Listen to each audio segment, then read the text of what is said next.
經出現。喺大英博物館裏面，現存有12塊遠古時期嘅泥板，其中一塊被稱之為洪水泥板，述說遠古洪水曾經出現，一個名叫烏特納比西丁嘅人拆去房子建造大船，帶同家人同埋各種生物上船避難。而發現泥板嘅史密斯喬治認為呢段內容同聖經記載十分相似。據地質學者分析，今日喺世界上一啲地方嘅岩層集中發現咗成千上萬嘅動植物遺骸化石，推測極有可能係喺當年大洪水巨大嘅水力亂流中被沖埋一堆，然後形成化石。譬如話我哋發現一啲所謂化石墳場，即係好大規模嘅化石發現啊，或者係魚啊，或者咩恐龍啊，咁堆埋一堆咁樣，就好似經過一個好大嘅水災嘅衝擊咁樣嚇。又或者係話我哋喺一啲唔應該發現某啲化石嘅地方發現到化石，譬如話有啲人喺喜馬拉雅山頂咁樣發現一啲水族嘅化石。根據一般情況，動植物死亡之後，留喺地面或者水面上嘅屍體會好快腐爛。但當一場大災難，好似大洪水嚟到，屍體喺一瞬間被完全覆蓋，再加上如果有高溫高壓缺氧嘅環境，就會變成化石遺跡。有啲好大型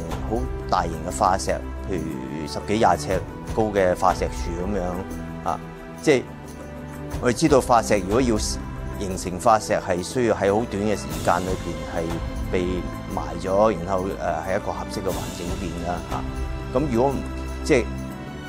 喺咁大型嘅化石裏邊，如果唔係一啲山崩地裂一個好大型嘅改變裏邊咧，根本就冇機會會形成咁嘅化石。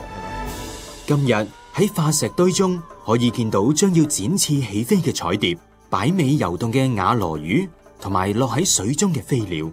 據推測，佢哋都係因為喺極短時間內被封存，所以仲能夠保持臨死前嘅形態。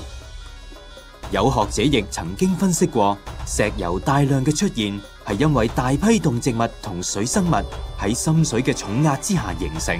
如果唔係有一場劇烈嘅洪水，點解會有大量化石同石油出現呢？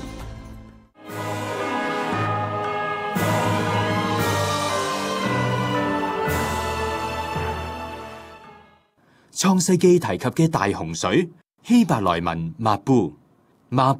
係用於普世性嘅大洪水，而局部性洪水就會有其他用字。根據一個學者 Mark Lazar 嘅研究咧，喺全世界254個嘅主要嘅民族，佢涉及咧係84種語言嘅區域，喺裏面咧發覺都係有洪水嘅記載，而且係普世性洪水嘅記載。咁當然主要嘅古代文明全部都有普世洪水嘅記載啦。而構成地球表面嘅岩石，亦同樣有全球大洪水嘅記錄。地上岩石即係幾大類啦，其中譬如水成岩係其中一大類啦嚇，咁即係佔咗我諗4/3嘅岩石都係水成岩。咁好多化石都係喺水成岩裏邊可以揾到嘅咯嚇。地質學家發現，水成岩嘅分佈非常廣泛，絕大多數山頂都被水成岩覆蓋，證明地球確實曾經一度完全被洪水淹沒。地球板塊嘅結構同埋好多天然景觀，好似大峽谷嘅形成，亦都被專家認為係普世性洪水所產生嘅改變。而喺海拔5000多公尺嘅尼泊爾，今日仍然可以見到滿山遍野嘅貝殼遺跡，證明高山亦曾經被海水覆蓋。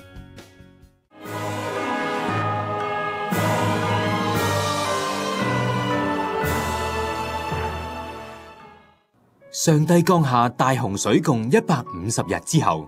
佢顧念挪亞同喺方舟裏面嘅走獸同牲畜，因此讓水勢漸退。後嚟挪亞於是放出烏鴉，但因為地上嘅水仲未乾，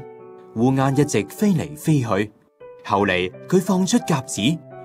但鴿子搵唔到歇腳嘅地方，因此佢又翻方舟。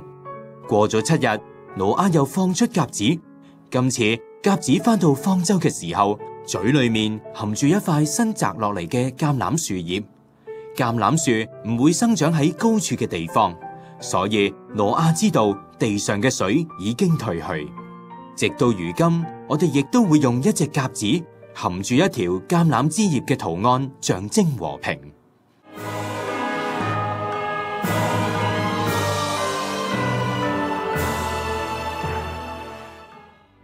大洪水來臨之後嘅370日，挪亞終於可以返到地上生活，以古代文明智慧去重建當時嘅世代。上帝當時以彩虹同挪亞立約：我必不再因人的緣故咒詛這地，我也必不再照我作過的淹殺各樣的活物。大地尚存之日，播種、收割、寒暑、冬夏、白晝和黑夜必然循環不息。根據經文記載，洪水以後氣候有明顯分別，上帝特別同挪亞提及氣候變化，希望挪亞嘅後代見到落雨唔需要害怕，同埋擔心洪水會再次來臨。而上帝亦都特別以彩虹立約，賜下一個平安嘅記號。從今以後，凡有生命嘅都唔會再被洪水除滅，洪水亦都再唔會毀滅大地。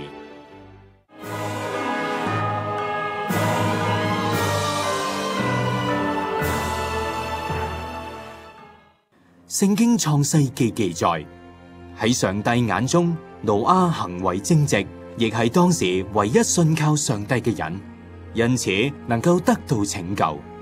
可能挪亞從來都冇諗過自己會面臨世界末日，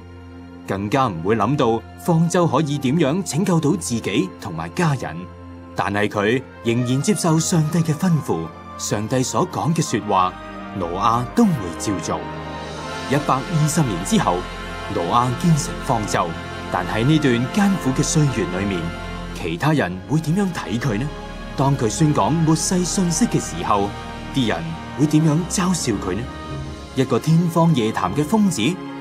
亦或係危言聳聽嘅騙徒呢？睇嚟無助嘅挪亞從冇停止過興建方舟，而且能夠遵照上帝嘅吩咐，將方舟好精確咁建造出嚟。佢嘅力量從何而嚟呢？即使洪水來臨之後，佢同家人要逗留喺方舟超過1年，唔能夠接觸外面嘅世界，但係佢仍然可以懷住一份盼望，相信上帝一定會拯救佢。聖經希伯來書11章7節裏面提到，挪亞因着信，既蒙上帝指示他未見的事，動了敬畏的心，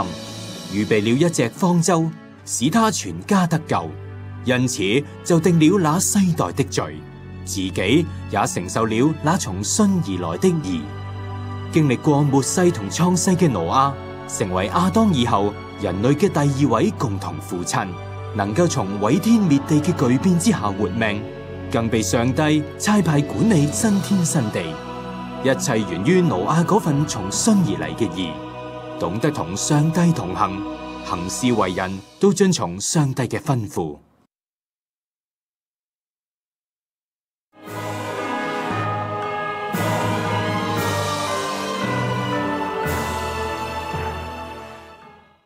耶穌基督曾經講過：挪亞的日子怎樣，人子降臨也要怎樣。當洪水以前的日子，人照常吃喝嫁娶，直到挪亞進方舟的那日，不知不覺洪水來了，把他們全都沖去。人子降臨也要這樣。地球暖化、生態失衡、地震頻密，顯示當今世代嘅問題越嚟越嚴重。而高山冰川喺溫室效應中逐漸溶解，更令冰封數千年嘅遠古挪亞方舟重新顯露人間。昔日上帝預備咗挪亞方舟，實行大洪水中嘅拯救計劃，而今日喺全球驚變之中，挪亞方舟再次出現。根據聖經嘅記載，挪亞事蹟係非常之真實嘅。既然咁真實嘅，應該有好多人相信先係嘅。不過我睇翻挪亞嘅當代裏邊嘅人呢，只有挪一家能夠入到去方舟。其實唔係只有佢一家，其實凡係願意進入嘅人呢，都可以進入嘅。咁但係點解咁得一個咁少人嚟進入一個方舟呢？嗱，可見一件事係大部分人都唔信嘅。所以就算今日有人話俾我聽，方舟如果真係被發現嘅話呢，嗱，我相信都係同一個結果，都係大部分唔信嘅。呢個其實喺聖經裏邊已經係記載咗一件事，就係話當喺末世嘅時候，有人會好譏笑，就講方舟嘅事啊已經係過咗啊，或者方舟嘅事唔係真實噶啦。昔日拯救挪亞一家同各樣玩物嘅，並唔係挪亞方舟，而係上帝喺背後施展佢嘅救贖之手。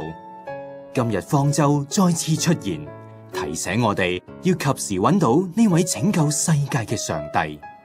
你願唔願意好似挪亞一樣進入永生上帝嘅方舟，安然度過明天嘅任何境況呢？如果你已經接受呢份拯救，又願唔願意將呢個信息傳遞俾更加多嘅人呢？